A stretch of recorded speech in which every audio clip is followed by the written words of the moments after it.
सपेरे realizzare, sapere और realizzare में फ़र्क क्या होता है?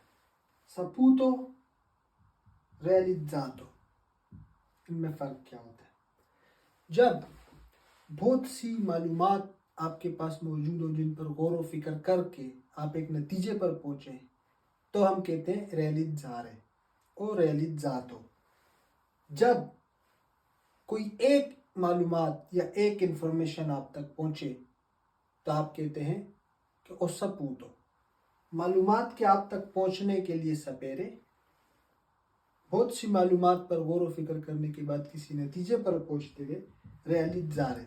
मिसाल, ओ सपूतो के सही उनमें कानिको, ओ सपूतो के सही उनमें कानिको। मुझे पता चला कि तुम एक मैकेनिक हो।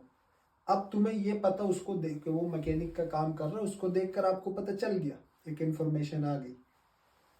ओ realizzato के सही una brava persona।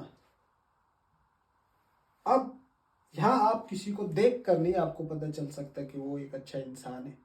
और realizzato के सही una brava persona, यानी मैंने बहुत सी इंफॉर्मेशन और मालूमात पर गौर व फिक्र किया और मैं इस नतीजे पर पहुंचा कि आप एक अच्छे इंसान हो।